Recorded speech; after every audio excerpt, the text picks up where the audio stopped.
If you need any Xbox or PlayStation codes or anything gaming related, check the referral links down in the description. They'll take you to g2a.com. They already have a discount on most of their goods already, and with the code CHES at checkout, you can get yourself an extra 3% off as well. Hey guys, how's it going? Ches back again and welcome to episode number 5 of the Barcelona career mode here on FIFA 15. You guys did it again! Another 1,000 plus likes on the previous episode. If you continue to do that, then you guys are absolutely the best, and I'd love 1,000 likes again on this video if you enjoy it, of course. We're having our final friendly here against Bastia in the first game of the episode, and then we start the league season with a game against Elche at the end of the episode, but there is plenty of transfer action in today's episode as well, so be sure to stick around. Obviously, like I say, if you do enjoy, drop the video a like and subscribe if you haven't already. Lacazette goes on a really nice run here, obviously formerly of the French League, so we'll know Bastia quite well, but couldn't force his way past the goalkeeper. Interestingly, their goalkeeper was Areola, who obviously is a player that we've looked at and actually signed on a pre-contract in the career mode Road to Glory. Messi with a cheeky little back heel there, though. Unfortunately, not able to find the back of the net with the shot. It came off a deflection via Diakite. But yeah, I was interested to see how good Areola was as a goalkeeper against me here, and actually played quite well. Another good save there to tip that one away, and I was quite impressed. And yeah, obviously if that had flown into the top corner, I would have absolutely lost my shit, to be completely honest. That would have been a hell of a goal. Unfortunately, though, it wasn't to be, but we did dominate this game. Absolutely, completely dominated. Don't know what Neymar was doing there. He's not really performed for me so far in pre-season, Neymar. He's the one player, well, not the one player, actually. Sergio Busquets was terrible for me again in this game, and I'm definitely going to look to move him on. But Neymar's not been as impressive as I expected him to be to this point. But we had a free kick, really very, very good free kick, actually, from Rakitic. Well saved earlier on in the half, or earlier on in the game. And Lionel Messi, unfortunately, his free kick wasn't on target, although had it been, it would definitely have gone in because the goalkeeper just decided not to dive whatsoever. So we got a 0-0 draw for my third and final friendly against Bastia, but that wasn't to worry. We definitely dominated the game, so I wasn't too concerned about the fact that we didn't score a goal. I'm getting more and more comfortable with how this Barcelona side plays now.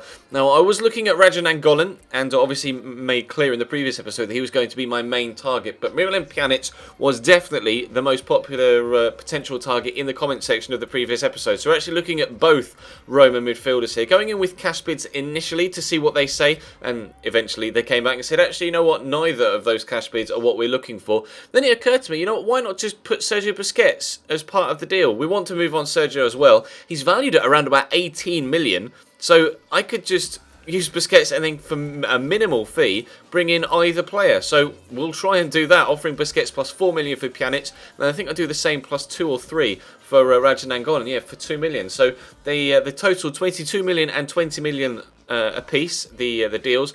And obviously, we're looking to move on Xavi as well. A few of you were saying that he won't move on, regardless of whether I accept a bid. He's a one-club player and won't move on. But buying off at 10.5, he's valued at 13, so I counted at 15, just to see whether we could, you know, get a little bit extra money for him, because we definitely want to move him out the door. And PK, we rejected that offer for him, because obviously I want to keep Gerard at the club. But we had the offer accepted for Raja Nainggolan, and we're offering him a contract, and we also had the offer accepted for Miralem Pjanic as well, so we'll offer him a contract and then make a decision a little bit later on in the episode as to which one we're going to sign. But Bayern Munich have accepted the counter-offer of £15 million for Xavi, and they will continue to have talks with him. Then we started to get offers outright for Sergio Busquets. Obviously, I'm using him as make-weight in potential deals for Pjanic and for Nainggolan, but if I could get a huge fee for Sergio Busquets on his own, then I would be able to buy Pjanic and Nainggolan with that money and still have some left over to spend elsewhere as well. So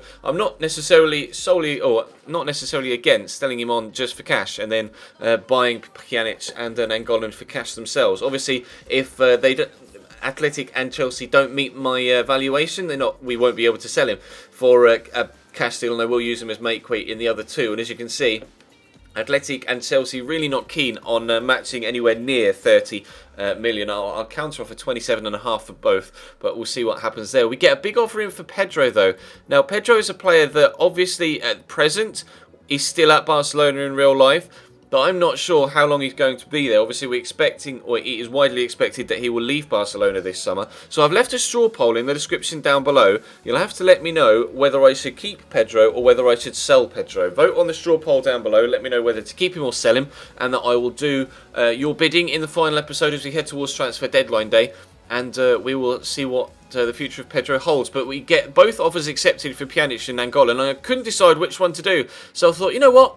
Fuck it. This is the final series on FIFA 15. We're just having some fun with it. We're not taking this one at all seriously. We've mentioned that throughout the series.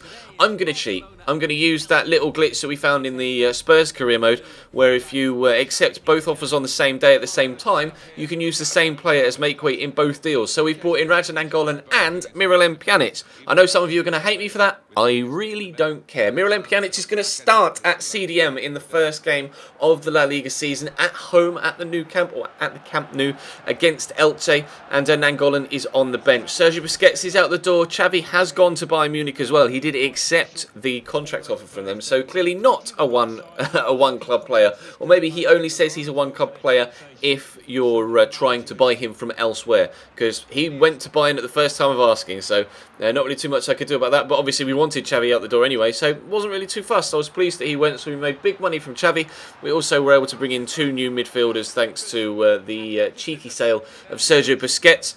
And I'm quite pleased with how this season is going so far, especially with the transfers we've been able to make to this point, and we really am starting to get the hang of playing with this Barcelona side now. It took a while to get going in pre-season. Obviously we had a decent game against PSG actually, and a good win, but we had that draw against Bastia. But Lionel Messi gets us off to a good start after 14 minutes.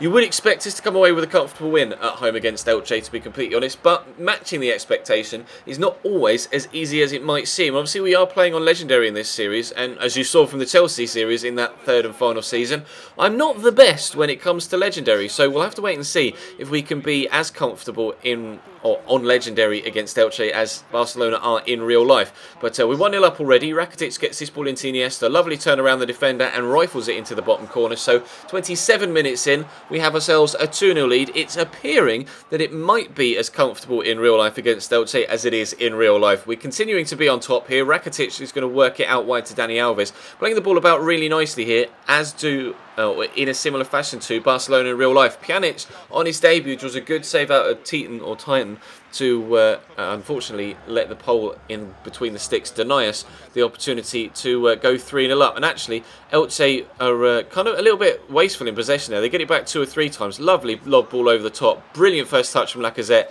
and an equally impressive finish. There is a man down unfortunately, but he's only going to be out for a few days, so he should be back for the next game. And actually I don't think I had to take him off the pitch and replace him either, but we're able to continue on here. As you can see, Alexander Lacazette on the ball, running down the right hand side is Leo Messi, already scored once himself, coming down the right flank. Going to cut inside here with a nice little turn. I tried a Ronaldo chop, didn't even need to Ronaldo chop with Messi. You don't need to use skills. His dribbling is good enough to beat absolutely anyone on any given day, at any given point in the game, in any particular scenario. So 4-0 to Barcelona now at home against Elche. Messi with a brace, Iniesta with one, and Lacazette with the other. And then Elche come down our left-hand side with 15 minutes to go. They are actually, spoilers, going to get a goal back here. The header comes down off the bar, and I actually thought the initial header was over the line, but the goal line technology decided it wasn't, but they were able to win the header at the back post anyway, unfortunately.